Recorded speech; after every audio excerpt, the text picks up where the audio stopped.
less toxic solutions like horticultural soaps and oils. So thank you for joining us this evening. This is our spring vegetable gardening class for 2021. I'm Ann Shellman, the UCCE Stanislaus County Master Gardener Coordinator, and I am really excited to have so many of you here with us tonight. And now I am going to turn it over to our Master Gardeners, Johnny and Heidi. Please take it away. Okay.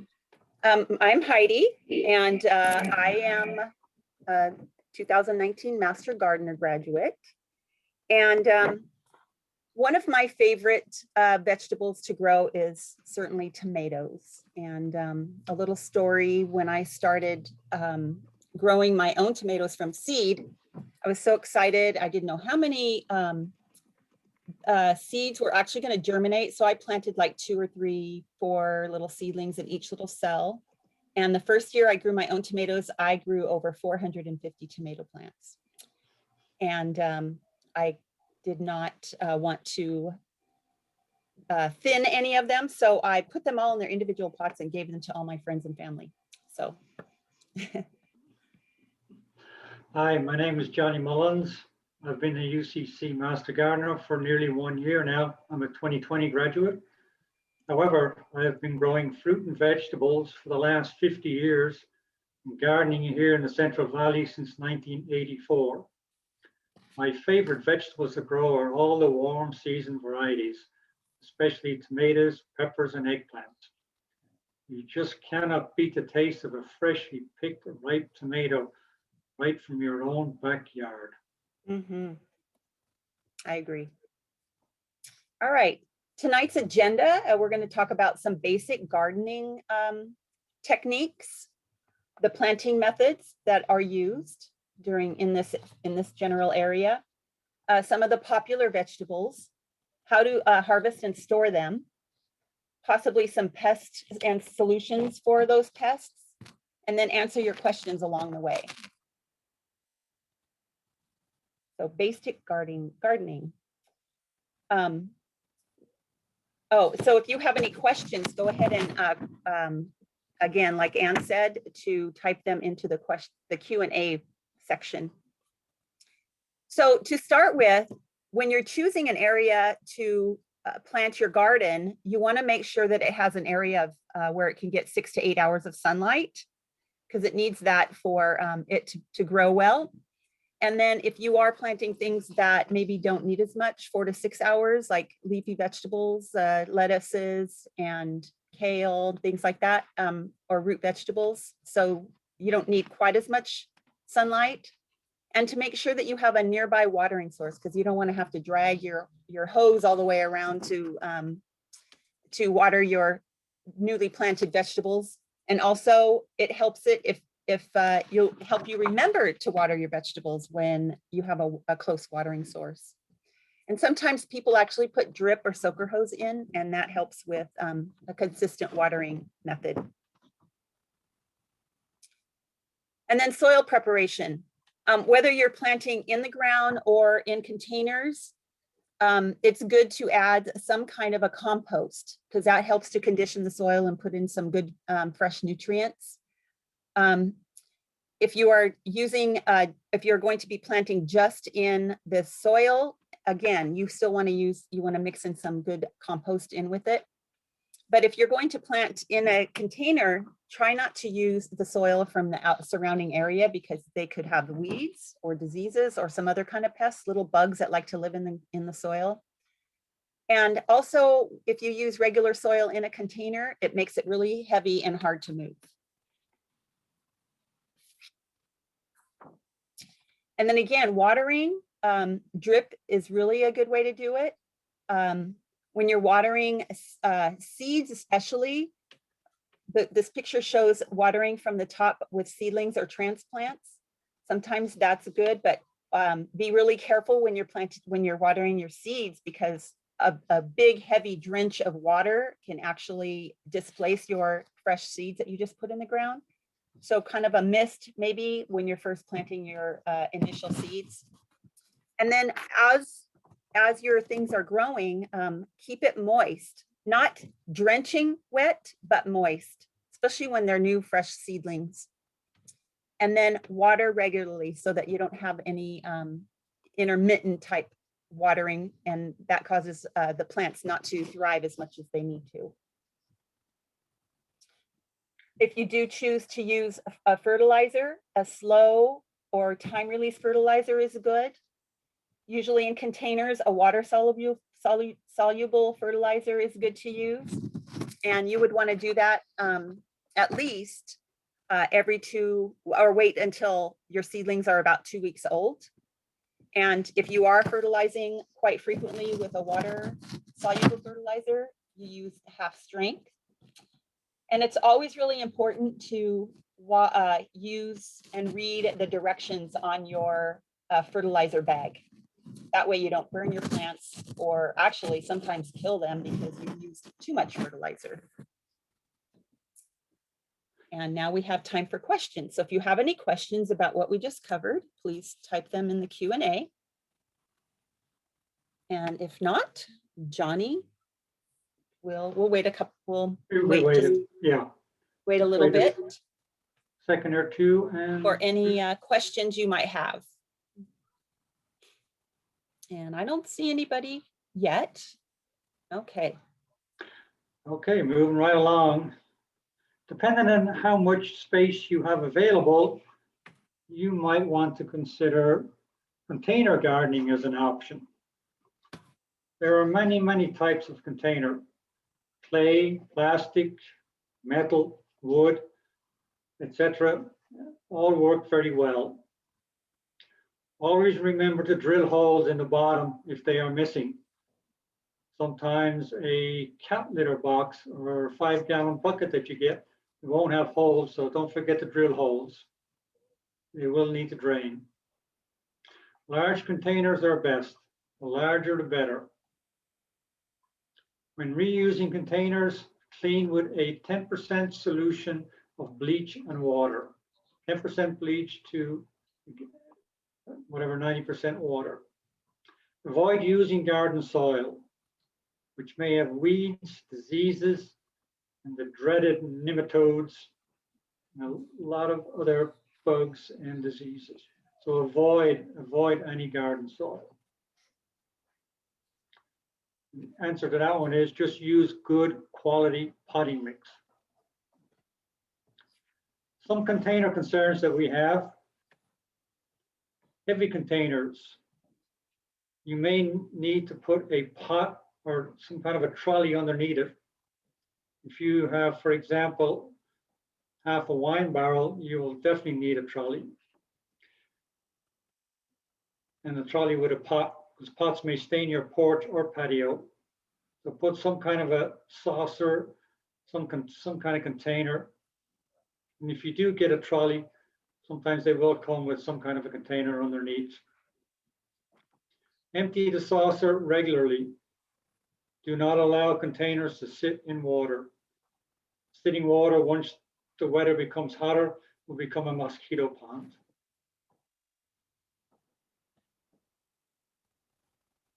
How creative can we get? You see in our picture, we have a wheelbarrow. Old wheelbarrows, old wagons. As I mentioned earlier, kitty litter bins, they make a great container. 5-gallon buckets, Rubbermaid tubs, kiddie pools. Remember, drill holes in the bottom of all these. 1-gallon milk jug. Anything else you can think of, such as the kitchen sink, bathtub, or even an old toilet. Put it out in the back garden, fill it full of potting mix, and away you go. Avoid tires and railroad ties. They can contain chemicals that may not be helpful to your garden. Minimum container size for different vegetables. A pot that holds at least 2 gallons is usually good for root vegetables such as beets, radishes, and also cucumbers and tomatoes and green beans. Make sure they're cherry tomatoes, the small ones. Pot that holds at least 5 gallons. The determinate tomatoes, squash, eggplant, and mini pumpkins. Plant support. Some crops have a vining form and need a trellis. Some examples are beans, cucumbers, mini pumpkins, squash, and tomatoes. If you're putting tomatoes in a pot, make sure you have a cage on top of them as well. And some may just wander all over your porch or patio. If you've got plenty of room, they will grow.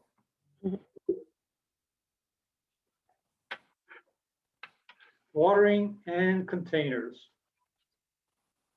Containers may dry out quicker, or I should say containers will dry out quicker.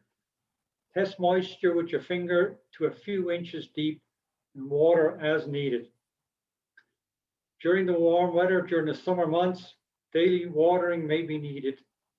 You need to check your plants at least twice a day, and if necessary, water twice a day. Just watch those summer temperatures when they get above 100 degrees, because the whole container will get hot. And one of our master gardeners had a great suggestion about 2 months ago. He says, take a container like a 5-gallon bucket and bury it 2/3 in the ground. That way, at least it will keep the soil cool. You'll still have to water it just as much, but at least the soil will be cool.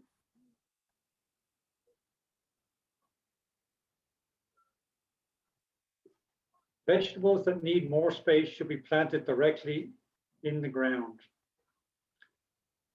Perennials such as artichokes, pumpkins, melons need lots of space. Winter squash, indeterminate tomatoes, and corn. You will need 4 or 5 rows of corn so that they can cross-pollinate. So we did have a couple questions. Joe was asking about what size container to plant his indeterminate tomatoes. And a 5-gallon bucket would work, but as the slide said earlier, just the slide before this, it said it's probably best to plant that, go ahead and plant that in the ground, because the indeterminate will grow really tall. And if you do plant it in some kind of a container, it will need lots of support as it grows taller and taller. Otherwise, it might grow out and over and on the ground. So it probably would be best to grow it in the ground. And then another question is, Joe again was asking about harvesting or planting onions in this area. He plants onions in late October, early November, and then harvests them in June. And usually the kinds, and Joe, I think you are in this area. Usually the onion plants or the starts they sell in the nurseries right now are the ones that are grown in this area, like the Walla Wallas and the red tomatoes or onions. And then his question too about the indeterminate tomato.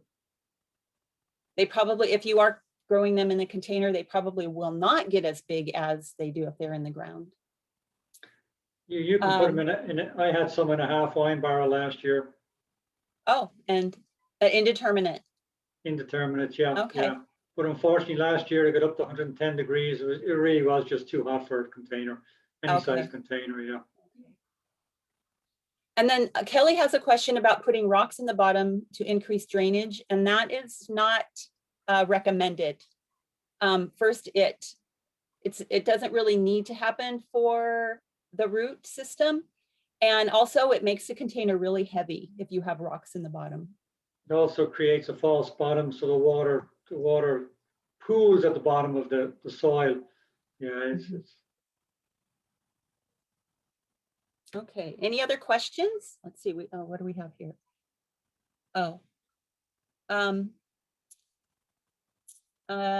Joe says he's going to try the tomato in a 15-gallon pot and 15-gallon. Good. And then reinforce it with wire. That's a lot of potting soil. The fun thing about gardening is all the experimentation that you can do. You know, you can try something. If it works, great, try it again. If it doesn't, you try something new. So that's always a fun thing. And then I know one thing that I'm learning to be better at is journaling my successes and my failures. And so keeping track of those things as you're growing throughout the season is a good way to remember what happened from year to year. Okay, we have a couple more questions. Okay. Okay, Joe, he has nematodes. We're going to talk about that later on with some different kinds of problems. So we will talk about nematodes later on. Okay. All right. Okay. Planting methods.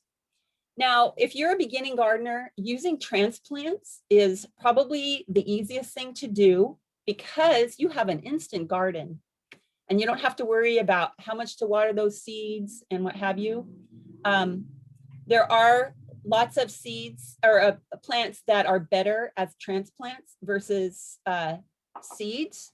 Any root vegetable that you grow, like radishes and carrots and things, need to be grown from seeds because they do not transplant very well. And most of the transplants that you get in the nursery are usually 4 to 6 weeks old. All right, we're going to have our first poll. How do you start your vegetables? So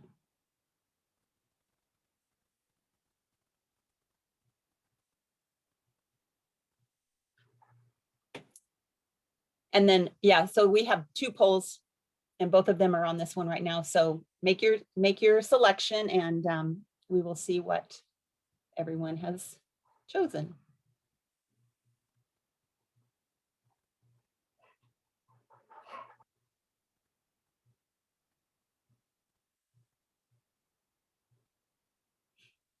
I like that question about how much do you plant, enough for the whole neighborhood? There's always the zucchini that gets left on someone's front porch. Okay, so mostly people do both, transplant and seeds. And then it's about 50-50 with how much you plant, enough for your family or enough for family and friends.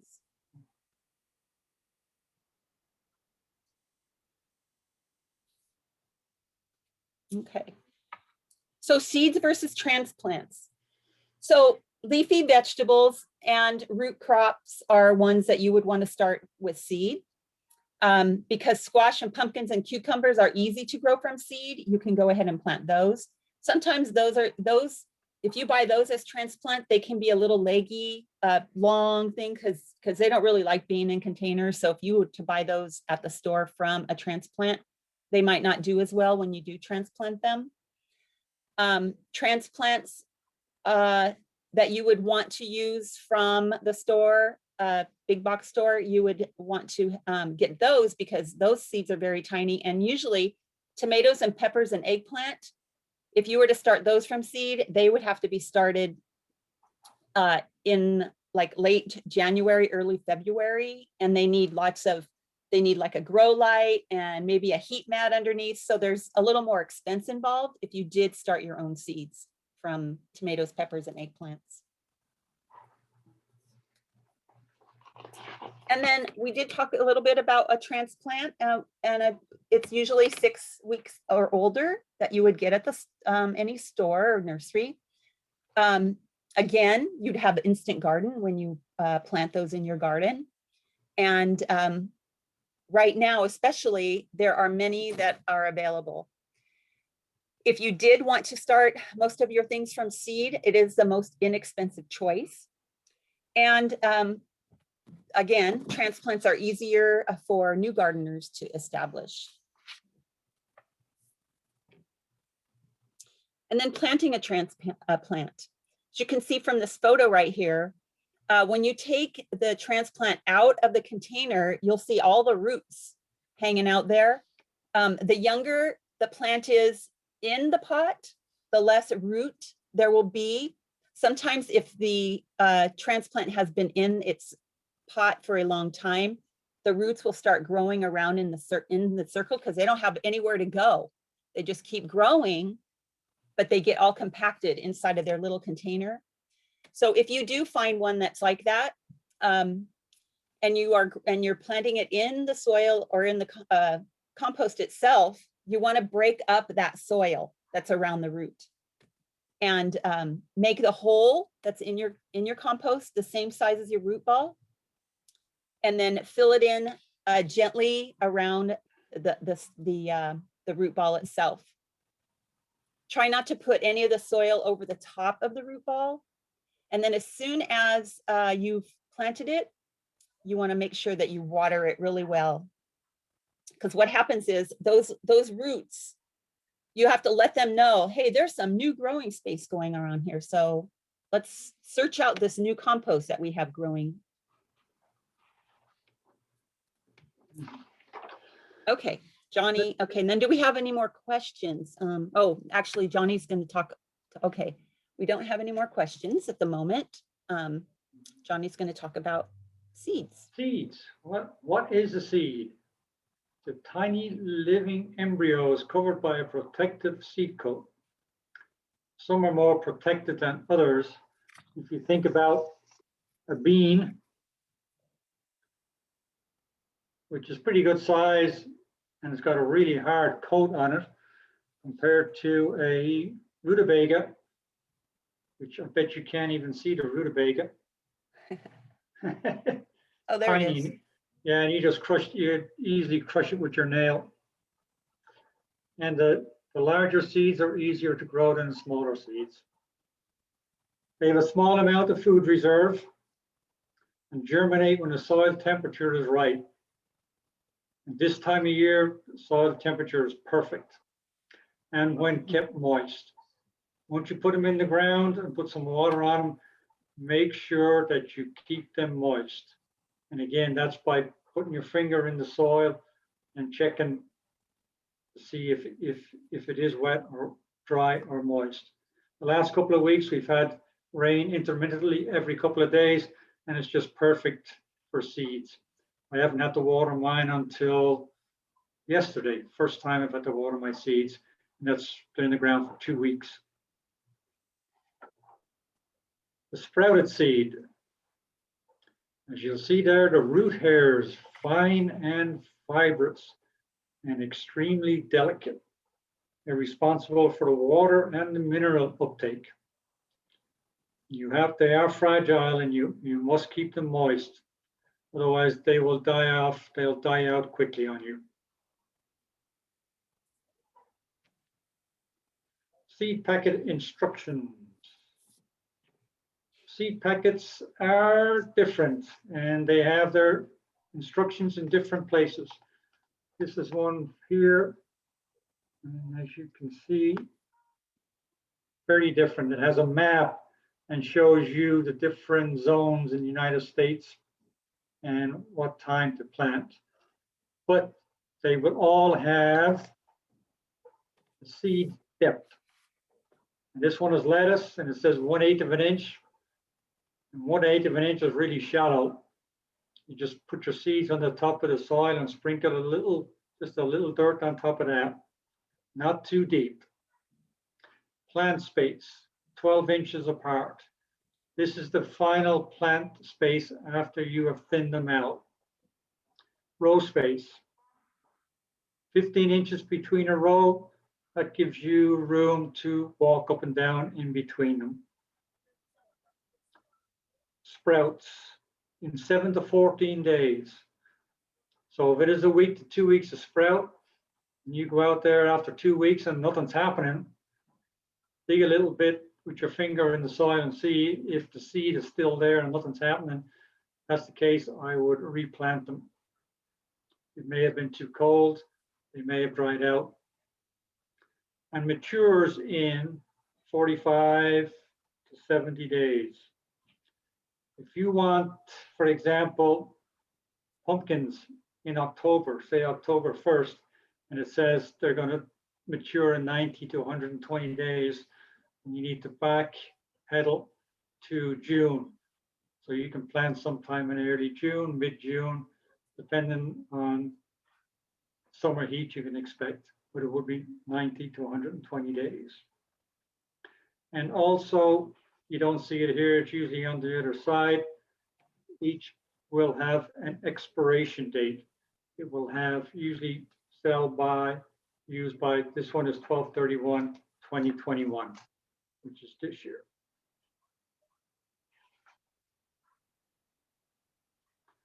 I have a And question. we have another poll. Poll number 3. Has this ever happened to you?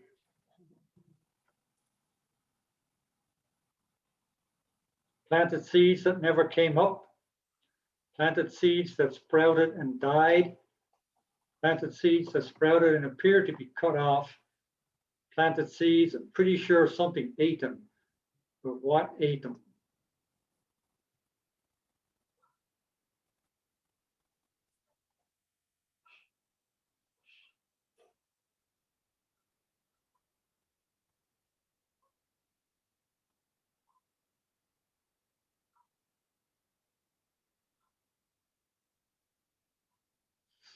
Oh, 88%, leading planted seeds that never came up. And next, we have planted seeds that sprouted and died. Planted seeds that sprouted and appeared to be cut off. Planted seeds, I'm pretty sure something ate them, but what? Oh. So not a whole lot of success there with seeds. Why didn't my seeds come up? You might have buried them too deeply. This is something I remember when I was gardening many, many years ago, I was guilty of just about every time, planting them too deep. Now I just put a little dusting of soil or compost or something on top. You didn't water them consistently to keep soil moist. Again, that's just a discipline. You got to check on them. For the 2 weeks that it takes to germinate, make sure you're attentive and out there keeping an eye on them. Seeds expire due to incorrect storage. They're either too old, they got too hot, they got too cold, or they were stored in a damp, moist area.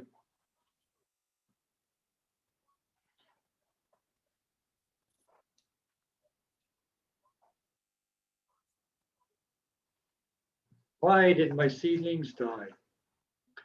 Well, and it's pretty common, a damping off disease may have killed them. And some of those questions in the poll would relate to damping off. They are pathogens. The seeds may not germinate at all and may be killed before germination. Shoots may decay before they emerge into the light, or as happened to me last year, the stems come up and they get a couple of leaves and looks like everything is great, and next minute, as in that picture, boom, it just keels over. Prevent by using clean potting mix and containers. When reusing containers, clean with 10% bleach in water. And also, if it's still a little cold, still a little wet, that can cause diseases and also encourage bugs. Insects may have eaten them, such as cutworms, snails, or slugs. I guarantee you, once the weather warms up, I've seen the snails out there already. They'll figure out where you've planted and what's in the ground. And earwigs. I found earwigs in my corn last year. I was surprised. I always thought earwigs stayed away from corn and a lot of vegetables, but no, they were in there. I'm not sure if they were feeding on the corn or feeding on the bugs that were eating the corn. Anyway. Seed life expectancy. So if you have, again, an example here, I have like a rutabaga, and it says seed count on the back there, approximately 1,000 seeds. You're obviously not going to plant 1,000 seeds. At least I wouldn't be planting 1,000 seeds in 1 year. But if you look on the list there, rutabaga, you got 4 years life expectancy out of rutabaga. So you get plenty of seeds there for the next 4 years out of just one packet. I planted some beets this year that were 2018. And I was talking last week, they were in the ground 10 days and there was no sign of them. And I planted them right next to beets that I just bought in the store because I wasn't sure about them. And they would have been in the ground 14 days today. And on Sunday, 12 days afterwards, 2018 beets came up. And they're good for 4 years. Well, right now we're at 3 years, so I might get another year out of them. But take a look at this, and you see the years: parsley, parsnips. You're only getting 1 year out of them. As you go to cucumber, dill, lettuce, they're good for 5 years. But make sure they're properly stored. So we have a couple of questions here. First, I'll answer because you just talked about seed storage. To properly store them, you want to keep them in a cool, dry place, kind of a dark place even. Some people actually store them in the refrigerator. So that's, pretty cool. And then there's another question about the small starter cups. Is that a good thing to start with? Is it a pro or a con with those starter cups? And if you are starting from seed and it's a plant that can be easily transplanted, those can be used. Again, if you noticed the picture earlier of the dampening off, that was one of my tomato plants that did that for, and I think it was because I had made it too wet for it when it did that. And so you just have to keep an eye on it as you are starting your seeds in those kinds of containers. And then other kinds of, Joe says something about sow bugs and earwigs that are other bugs that will attack your fresh seedlings. Okay, John. Or is it my turn? Johnny, I had to unmute you, or I had to mute you, so you'll have to unmute. There was some interference. Okay. Go ahead. I got it. So make sure you label what you plant. You can purchase labels. I think those two at the top look like they're the first one is purchase label. You can repurpose mini blinds. You can use popsicle sticks, paint sticks, milk carton strips. Just cut them out. But always make sure you use a permanent marker. One, when it rains, you won't wash your date and your description of the stick. Make sure you put a date on there, especially if you're doing progressive planting, so you can watch and also watch the germination date.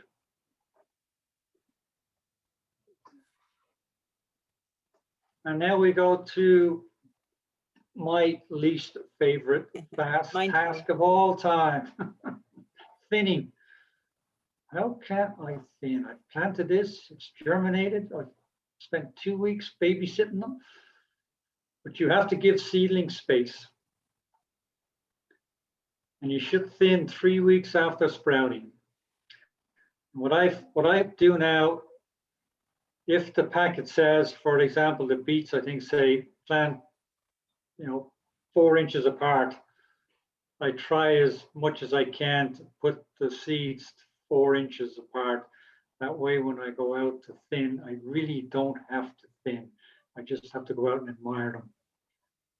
Pinch or cut off the weakest or unwanted plants. Look for the strongest and thin out the weakest. Use a scissors, tweezers. It's best to cut and get a clean break rather than just pull it out with your fingers. Most likely you will disturb the one beside it if they're planted really close together, and it just may not recover. The ones that you cut, you can add those sprouts to a salad or a sandwich. But if you don't thin, boy, you will have enough to feed the neighborhood. Here's a thinning example of some arugula seedlings that should be spaced 6 inches apart. And another good suggestion, you could use chopsticks to just get right to the bottom and yank them out. Okay. Any We had a questions so couple, far? oh, there was a couple questions earlier. Jennifer was asking about growing millet in the spring in containers. And that would be for birds, and usually bird seeds will come up pretty much on their own. So growing millet would be a great thing. And growing it in a container, I don't see why you couldn't do that. Again, make sure they're getting plenty of water. Someone was asking about watering their plant, how much water. If you're growing in containers, yes, Tracy was asking about growing things in containers and how much water you want to put in each container. And as the seeds are in there, if you're doing from seeds, just a little bit or anywhere in the container, or even in the soil, or in the compost, you would want to just do a light spraying at the beginning until the seedlings start coming up, because you don't want to displace the soil and the seeds around too much. And if you've transplanted vegetables into your soil, you want, or in a container even, you would want the water to come all the way down into the bottom, but don't let it sit in water for a very long time, because you could get some rotted roots and that would not be good. So I think that may have answered those questions. But if you put too much water in, certainly we're going to talk about that, how much water, because the roots do like to have air, which seems kind of contradictory, but the roots do need air. And if you have too much water in it, then it takes up the air spaces, and then it will choke out your water, your root system, and the plant will die if you have too much water. Oops. Okay. Are there any other questions? We've had some good questions so far, and good comments with different things. So right now, because we're going into spring and summer, we just started our spring season last Saturday. Some warm, popular vegetables. And of course, the all beloved tomato, squashes, corns, cucumbers, peppers, beans, eggplant, melons, pumpkins, lettuce, carrots. What's fun about lettuce and carrots and beets, or even radishes, is that you can do a successive planting. So you plant a few seeds right now, and like Johnny had a seed packet with 1,000 seeds in it. So he's not going to plant all of those right at the same time. Same with the radishes. You don't want to have 1,000 radishes all coming up at the same time. So you would plant like every 2 weeks, so that you'd always have a succession of radishes to eat.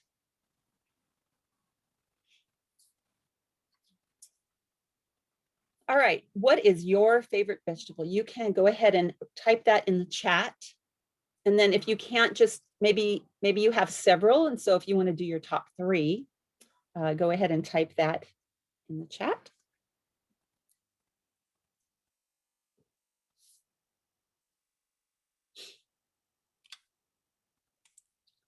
We have, Kelly's asking, can you freeze radishes and carrots? I've never tried to freeze radishes, but I have frozen carrots before. I've actually shredded them in my food processor and then froze them that way. And that would be what I might use for carrot cake or something like that. So we have others, let's see, some favorites, peppers of all kinds, tomatoes, herbs, zucchini, bell peppers, okra, good for this area, nice and hot, tomatoes, squash, carrots, peppers, green beans, yes, green beans are good, yellow squash and eggplant, onions, tomatoes. Potatoes. potatoes. All right. Good variety of things. Yeah, I saw Chop one of and the freeze. nurseries, and the nursery still has seed potatoes. I'm surprised. Jennifer chops and freezes her zucchini and has them all year long for soups and stews. Oops, I keep doing that. So moving on, planting time matters. So right now we're going into, a hotter time of year. So radishes, if you have maybe a little more a protected area that gets more shade, like we were talking about earlier, 4 to 6 hours versus 6 to 8 hours of sun, you could plant radishes. They do not like the heat. They will go straight to producing seed and going to flowers. So they won't ever produce that nice ball of radish. And then corn doesn't like cold. So you would want to plant that when it's a little bit hotter. And this guide right here, the vegetable planting guide, is going to be emailed to you later. And that gives you an idea of different times to plant. And if you look at the legend right here, it'll tell you when to plant your seeds. There's a little dot there that shows how to plant the seed or when to plant the seed, when to plant a transplant, and then it shows you when you would harvest it. And these are all approximate times for our area. So the most popular plant, I think most everyone loves their tomato. It is a fruit, and there's I don't have the exact information about that. Maybe Johnny knows about. Well, the Supreme Court case. Yes. Yeah, back in the 1870 something. Yeah. Yeah. Yeah. They actually had a Supreme Court ruling on it that is a fruit and not a vegetable. For tax purposes. Where am I? Okay. So again, there are hundreds of varieties of tomatoes, and more so since the popular heirlooms have been established. There's greens and yellow, purple, orange tomatoes, white tomatoes even, which looks kind of funny, actually. Striped tomatoes. There's different shapes of tomatoes. One of my favorite heirloom tomatoes that I grow has a scalloped edge. It's called the mushroom basket, and it has a scalloped edge. And when you slice it and present it on a platter, it looks so fun and good. And they are the easiest to grow from transplants. And again, I've had lots of success growing them from seed when I plant them in late January, early February with a heat mat and a grow light. So there's a little bit of expense to that if you're going to grow those from seed.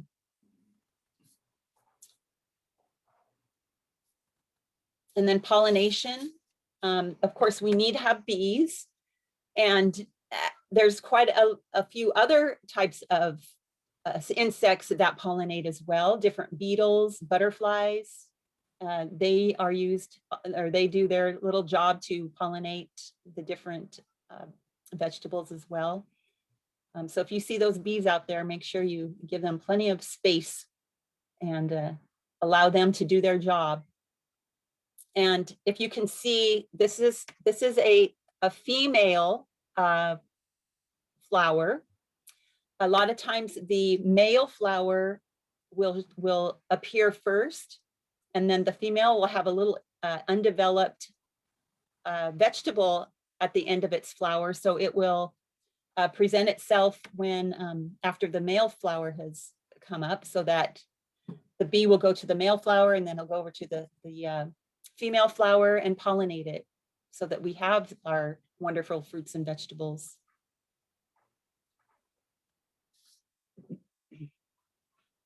And then tomatoes, again, are good for using in containers. The ones that Our better are the determinate type tomatoes. They grow in a very compacted area. They don't grow all crazy.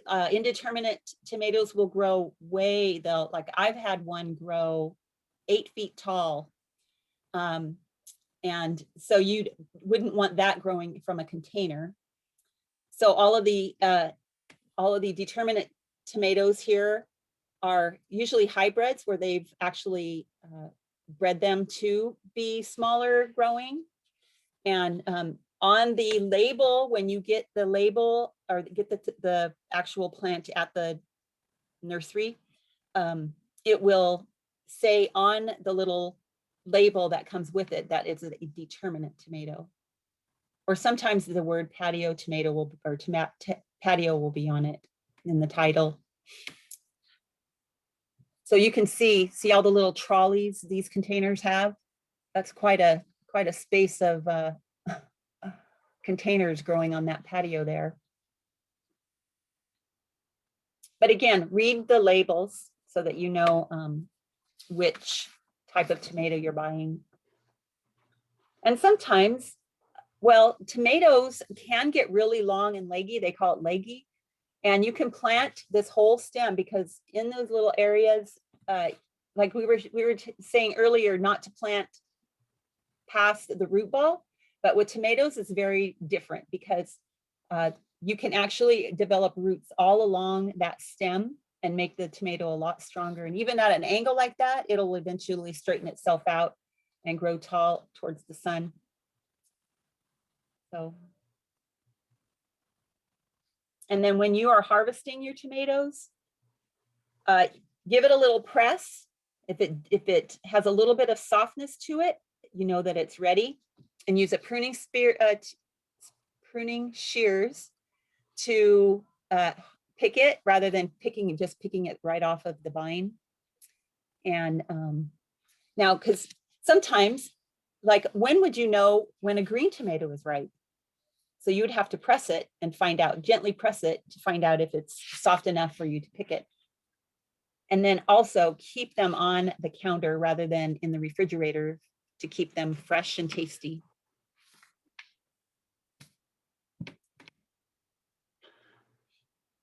Let's talk a little bit about corn.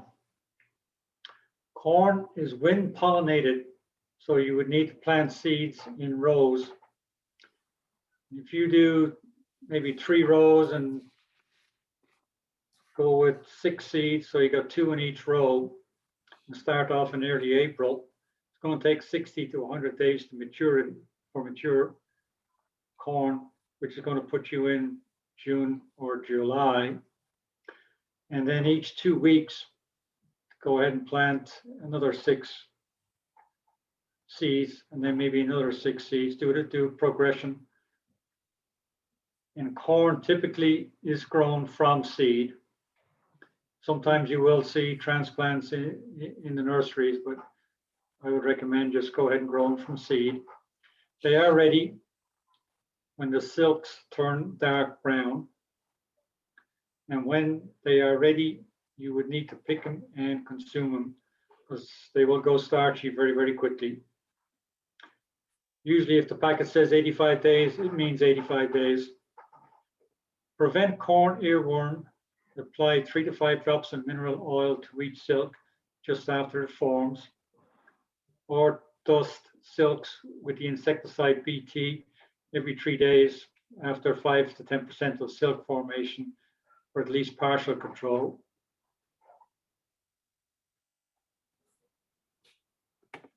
Squash, we have summer squash, which has a thin skin, and winter squash, which has a thick skin. You see there, we will email everyone our free growing squash guide.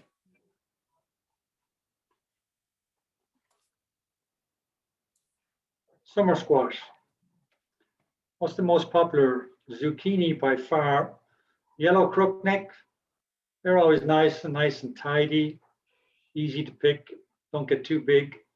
And patty pan. Harvest at desired size. Don't let them get too big. You want one that you can just scoop out and fill. stuff it and stick it in the oven? Or do you want the small, dainty ones you can just chop up on a salad? If you don't get them in a couple of days, they can get huge. Need 60 days from seed to reach maturity.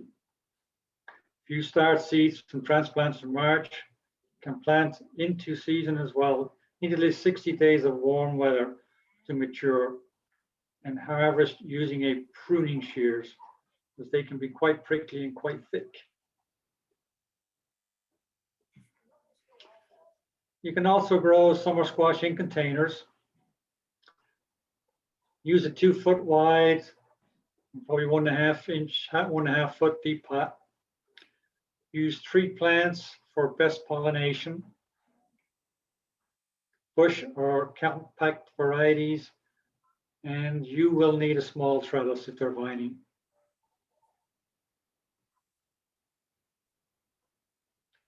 Winter squash. The banana, buttercup, cabocho, spaghetti, and Hubbard, just examples. 60 to 100 days to maturity. You see down there on the right there, they are too large, way too large for containers. Harvest when the rind hardens and turns a dull color. Eat or cure, store 5 weeks to several months. And at harvest, check the rind with a fingernail. If the skin can't be dented, the squash is ready. If possible, allow squash to stay on the vine until the vines begin to die. When harvesting, use a knife and leave a 2-inch stem on the squash to help it last a little bit longer. Eat squash that week or cure for later use. To do this, place the squash in a dark place for 10 days at 80 to 85 degrees. Then store in a dark, dry place at 50 to 60 degrees Fahrenheit for several months. Ensure squash chosen to keep are free from damage, or they will rot and cause the rest of your squash harvest to rot. Just like potatoes. If you've ever had it, taken a rotten potato out of the bag, everything close to it is also starting to decay.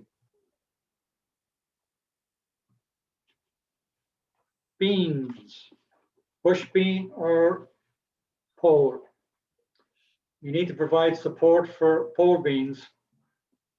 60 days to maturity. You can use a 2-gallon size pot for a bean plant and harvest. Gently snap off pods of plants. And again, with beans, you might want to consider planting a second crop every 2 weeks, so you're not inundated with beans all at once. Beets, lettuce, and carrots. Plant seeds in February or March.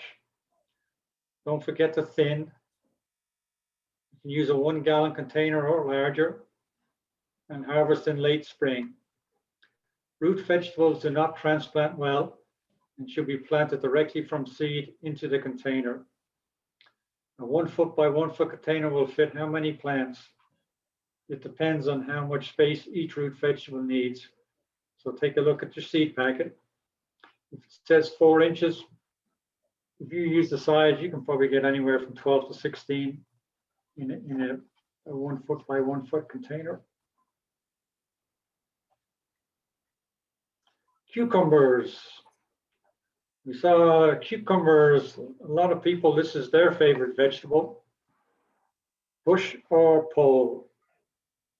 You would have to provide support for the pole cucumbers. Use at least 3 plants for best pollination. 2-gallon size pot minimum per plant.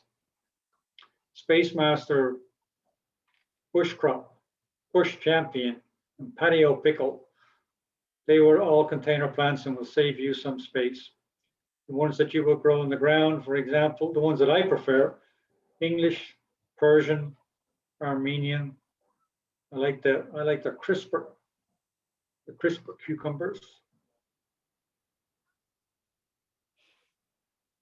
May I interject with a few questions? Johnny? Sheila was asking about planting sweet peas and strawberries and celery. Celery would be more of a winter crop. Sweet peas, probably you could plant them now, but they might not produce as much because as they get hotter, they won't want to produce as many. Strawberries are things that can be planted now. And Kelly asks, what is a good tomato for someone who really doesn't like sweet tomatoes? I don't think I can answer that one. I'm not really sure. Maybe like a green tomato might be not as sweet.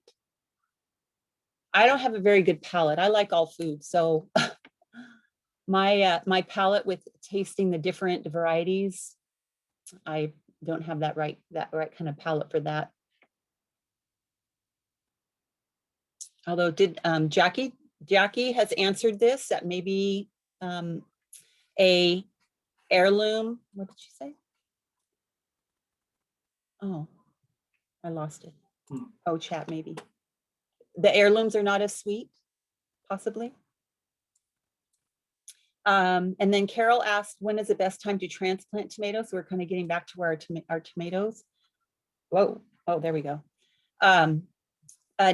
They're in the stores now, so now is a good time. You might want to wait just maybe a week or so more because we might still get a little bit of a frost. So it might be better to wait just a week or so yet when you're transplanting. Yeah, it has been cold. It has been really cold. Mm-hmm. Check the weather. If you have planted it and you check the weather and you see it's going to be, in the high 30s or whatever at night, go ahead and cover those with some kind of protection during the evening.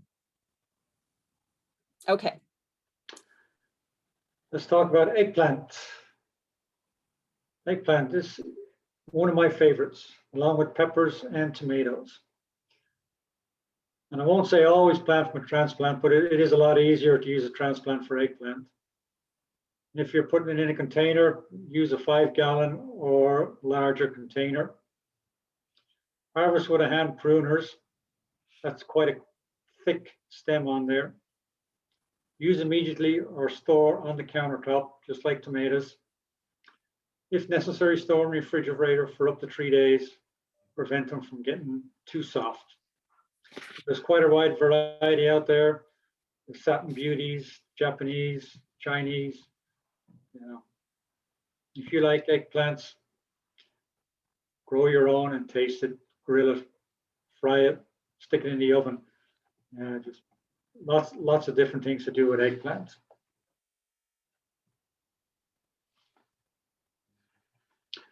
Peppers, another one of my favorite. Again, best to plant from a transplant. And even in the nurseries now, there is a huge selection of peppers out there. Be careful though, peppers can get sunburned.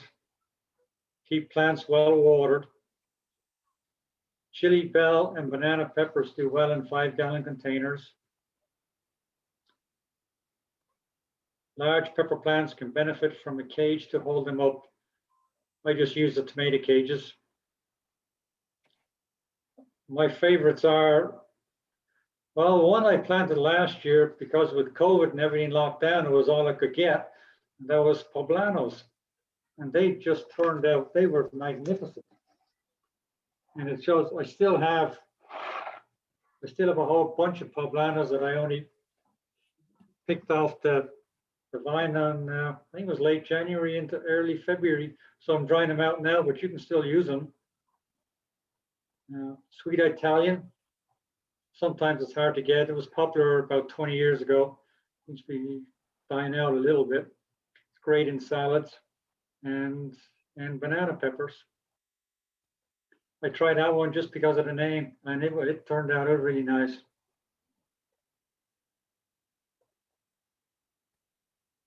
Melons. You, as we said earlier, need quite a bit of room, quite a bit of space out there to grow melons. You can plant from seed or transplant. They're quite a large seed.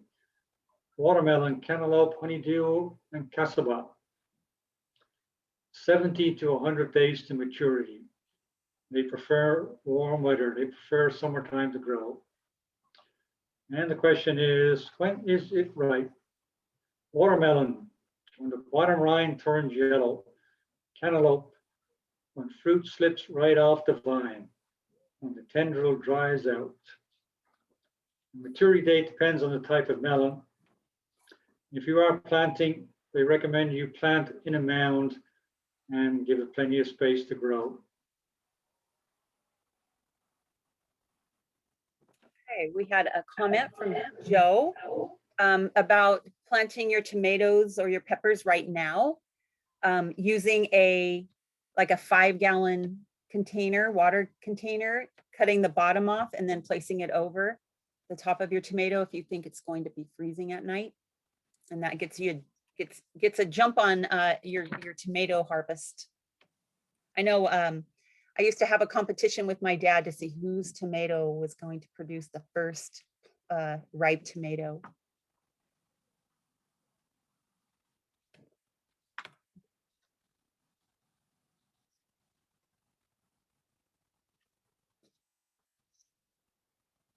Okay. Did we have any other questions in that section?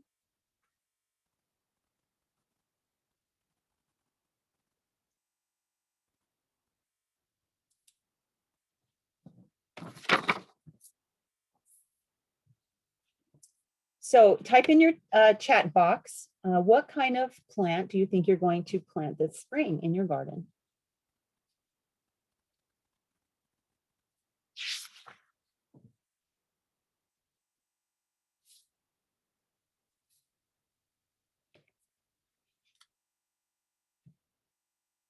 Jackie says tomatoes and peppers. Joe wants to grow everything, and he wants to grow year round, which is very possible in our climate. Kale and squash.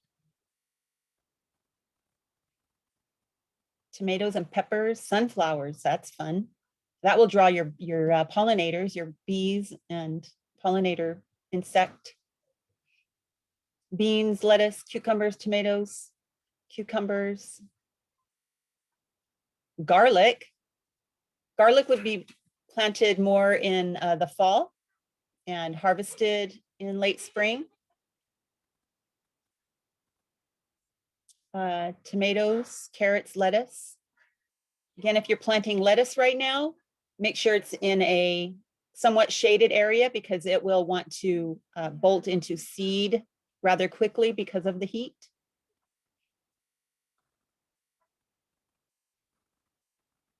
We have a question. Oh, tomatoes and herbs. Okay.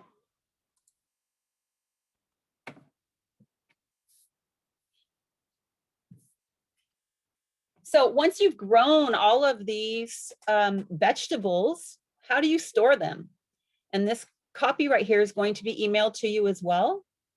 And it'll give you an idea on what is the best way to store your different things that you've grown.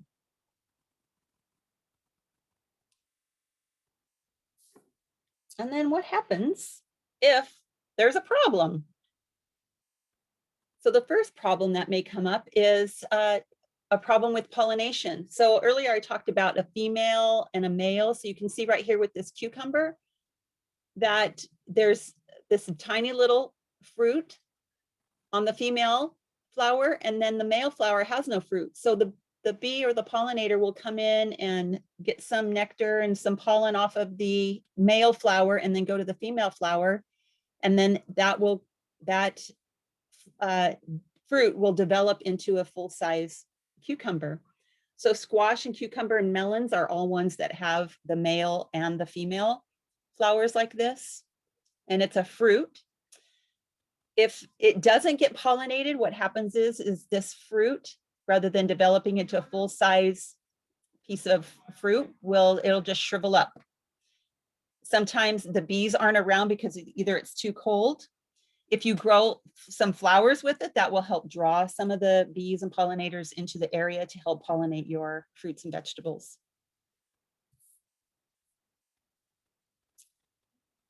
Sometimes with tomatoes, there is, I don't know if it's a disease, but it's something that happens with called blossom end rot. And it can affect their squashes and peppers and tomatoes. And most of the time it happens because of a water imbalance. Either it's been watered too much, or maybe inconsistently, or watered not enough. But most of it has to do with irregular watering. And you want to keep your soil moist, but not wet, not soaking wet. And adding fertilizer will not help it. In fact, it might actually even make it worse. Sometimes if you have a high soil content in your, it might affect the moisture content of your soil. And if you have had a problem with that before and you want to reduce that, you want to make sure that you check your soil zones, because sometimes that salt will help things to dry up more quickly. And if you are using fertilizers, make sure that you are reading the label on the fertilizer on how to use it correctly. Okay. And then insects. So there's several kinds of insects that will affect the growth of your produce.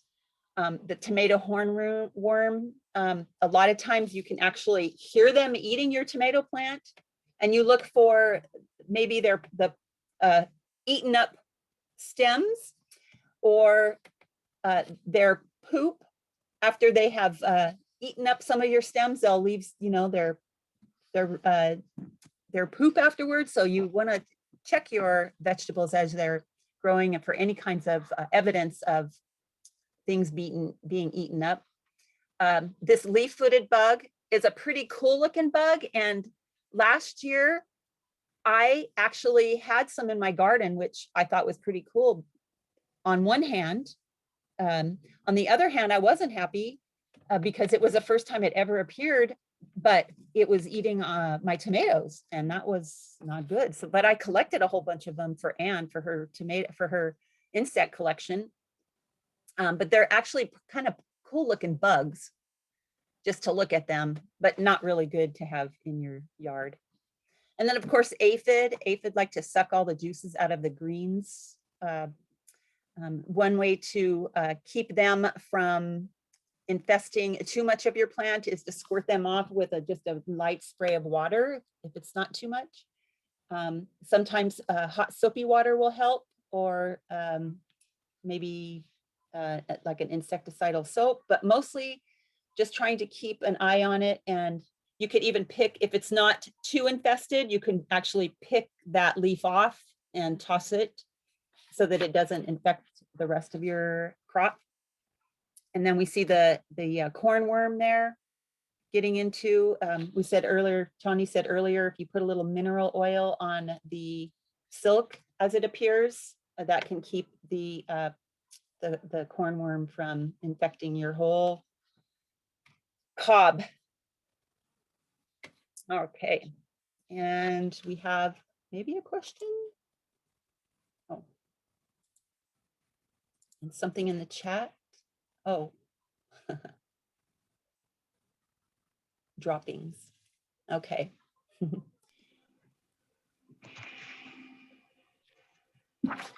Well, thanks, Heidi and Johnny.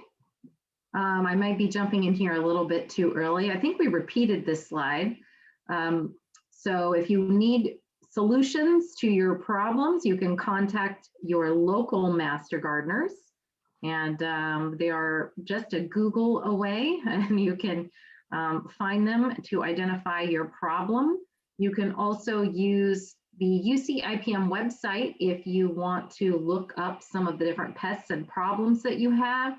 Personally, I would just call the master gardeners because it's so much easier. But if you are curious and you want to learn more, this is a great website for you to pursue. So let's say you have a problem with your tomatoes. You could look at vegetables and melons and then choose tomatoes and look at all the possible problems that you might have and try to be a detective and figure it out.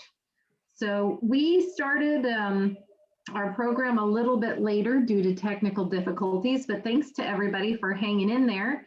And now, if we have any questions, let's just hold them till the very end, because I would like our reference librarian, Diane Bartlett, to tell us the good news about the library right now and some of the different publications she has to recommend for us. Thank you, Anne. So I think I did have a slide that might be next. Yeah, there it is. So yes, we are so very happy to announce that Stanislaus County Libraries are open for browsing and checkout. Although the Denair and Keys branches remain curbside pickup only, and Turlock is still closed for renovation. But even though we have physical books available for you, sometimes it's just easier to find your books online, and we have a couple ways of doing that. This one that I wanted to mention tonight is called Hoopla. It's an app that you can download to your smartphone or any device. All you do is go to your favorite app store or your Play Store, wherever you normally get your apps, and download Hoopla. Sometimes it says a Hoopla for libraries. And yes, I agree with you. I love Hoopla too. It has audiobooks, movies, television, music. But what we're going to highlight tonight are some of the gardening books. When I took a look at it, there were a couple that caught my eye. So on the next slide, you'll see that these are they've been around for a while, but they're very highly recommended by reviewers and gardeners alike. The first one is The Vegetable Gardener's Bible by Edward Smith. It's for beginners as well as seasoned gardeners, no pun intended. It focuses on his use of wide, deep raised beds, and he gives detailed instructions on siting, preparing, and planting your vegetable garden, as well as choosing your plants varieties, starting the seeds, and growing the plants. He talks about compost and companion planting. He talks about rotating crops, succession planting, and friendly methods of dealing with plant diseases and pests. Just sort of going over what we've learned tonight. He also talks about regional vegetables and herbs. The other book, Starter Vegetable Gardens by Barbara Pleasant, also comes highly recommended. And she talks about various garden plans, and she includes lists of plants to buy and layout suggestions. It says small organic gardens, but they work in city gardens as well as larger gardens. She also recommends seasonal crops for seasonal rotations, and she goes over a 3-year expansion plan that builds upon each year's garden off the previous year. She also talks about mulch, watering, insects, diseases, all that good information. So with those are just a couple of the books that you'll find on our Hoopla app. We also have Cloud Library as an app that has ebooks as well. On our next slide, though, I'd like to highlight something new for us. While we've had e-magazines available to anyone with a Stanislaus County Library card in the past, it was available through a different platform. Now we have them available through Libby. You may have encountered Libby from other library systems. If so, all you do again is look for the Libby app on your favorite Play Store or App Store and download it. You may have already had it to use it for ebooks from other library systems, but we only have access to magazines. But we have access to over 3,000 e-magazines, and the over 250 of them were listed in the home and garden category. Finally, I would just like to always direct you on the next slide to our website, Stanislaus www.stanislauslibrary.org.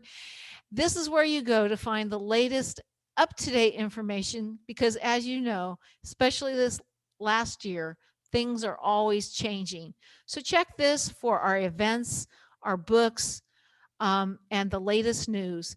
And thank you again for allowing me a little bit of time to talk about the library. Thank you so much, Diane. Much appreciated. I see you've got some other books here. This might have been left over from.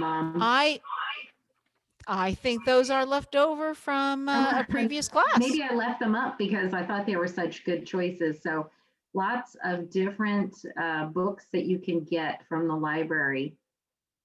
And for those of you on the class here, we hope that in 3 months when you receive an email from us, that you will fill out and take our very short survey to tell us that you are still learning and growing from what you learned here tonight. And with that, we will open it up to see if there are any more questions. Oh, Diane, there's a question for you from Kelly. Can she get a library card online during COVID? Well, I started to answer it by writing an answer, but I'll just answer it now. Yes, you may.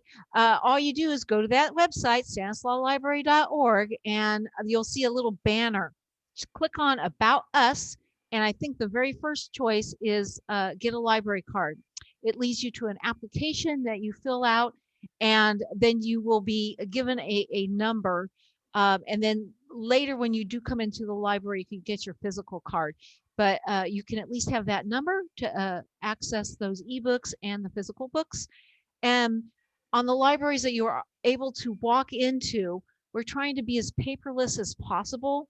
So if you were to walk into a library, you could go to one of the library catalogs, and there is an application, an electronic application there that you can fill out and get your library card. Thank you so much for that question. Yes, great question. All right, well, thanks again, everybody. I am going to go ahead and stop recording. And then if there are folks who still want to stick around and ask questions, we are here. So thank you.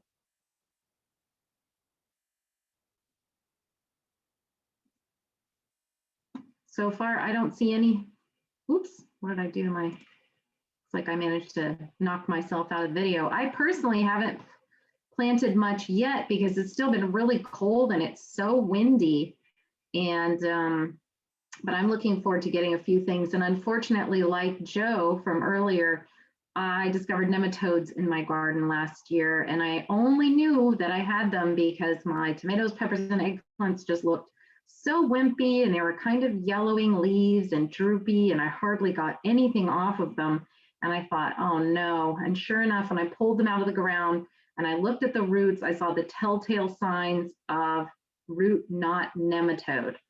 So yes, this year I'm planting cut flowers in that spot and just pretending that did not happen. Some of them are French marigolds, which are supposed to be a good trap crop according to our pest notes on UC IPM.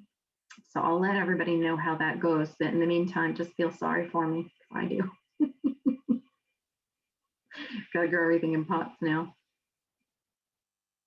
Oh, Stephanie wants to know if there's a preferred potting mix or soil to recommend. And we don't really recommend any brands or, you know, places to go. So just try a few out and see what's your favorite. Johnny and Heidi, any last words for us? Comments? Like you, Anne, I have nematodes as well, which forces me to grow a lot in containers. And last year really was my first experience to grow tomatoes and peppers in containers. And because of the heat in the summertime, they really didn't do much during the summer. It wasn't until about October that they started to produce. And by Christmas, I had one of the best tomato crops that I've ever had. Yay, you're giving us hope. Johnny, I'm going to try that out. So this year, if I do, and I will put some in the ground, I'll buy the ones with the VFT, the VFNTs that are nematode resistant. I planted some of those last year. They did okay, but even then they say that, you know, they won't perform like they used to. And I am going to put some French marigolds down where I had the corn, just to, you know, give it a year without any vegetables. But if I do containers, and I know I will do containers, but I will plant them later. I'll hold on to the transplants and put them in the ground later, so that I'm not expecting tomatoes in the summertime. Good tip. Good tip. Yes. Joe had asked about nematodes earlier, and I told him to give us a call tomorrow. Those of you who are still on the call, if you're in Stanislaus County, our phone number is 525-6802, and that is our direct line. And if you're not in Stanislaus County, you can just Google other programs. So Wednesdays from 9 to noon, we answer questions. And if we don't get back to you right away, we try to get back within 2 business days.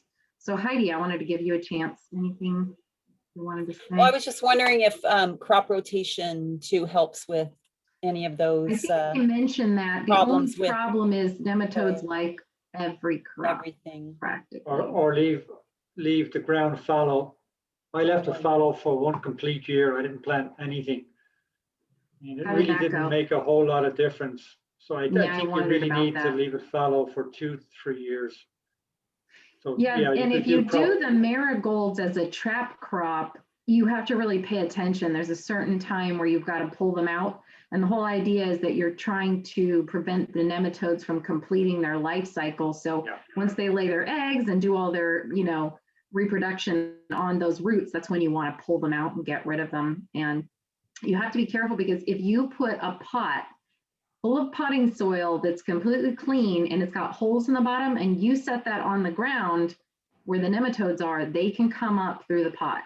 Eventually they'll make their way. They make their way through. And yeah, just another reason why you never ever want to put regular soil into containers, because you never know what you're sharing, or accept free dirt. Somebody has in the Q&A, or use resistant varieties. I'm going to see how that goes, because there are resistant varieties out there, but not as many as there were a couple of years ago. Yeah, and I'm really wondering more towards the how hybrid and the heirloom now, rather than resistant varieties. Yeah, so if I get a, you know, VFN tomato and it's got that N, I'll be curious to see how, you know, how resistant it is to nematodes. I'll be, my understanding is it's still a problem for the plant, but maybe you can get some fruit off of it. So I'll let everybody know this year. I try it out. Diane, are you going to plant any vegetables? So I'm sort of waiting till I retire, so maybe in the fall. So what happened is I had vegetable garden. I've done everything that was mentioned tonight, but I let it go, and my mint took over. So that's and the lemon tree kind of, you know, did stuff to the sun. So yeah, I have to work on that. But after July, I'll have all that time. Hooray. Yes, Diane's leaving us. How could you? But it's okay. At least we know ahead of time, so it won't be such a shock. And then, well, I get to go to more classes. So that's true. That's true. And you'll say, Anne, I got to vote this time because you remember to push let the panelists vote link for the polls. And Joe was asking, are you suggesting, he said he used solarization. And you can do solarization. We have a pest note on it that's really good. It does kill them to a certain point. It's not a bad thing to do. I think it's 12 inches or they are deeper than maybe that. I should do that. But you know, solarization is it's quite a process. There's a, you know, you need to use a specific clear plastic. It has to be laid a certain way, and we have all the information on it.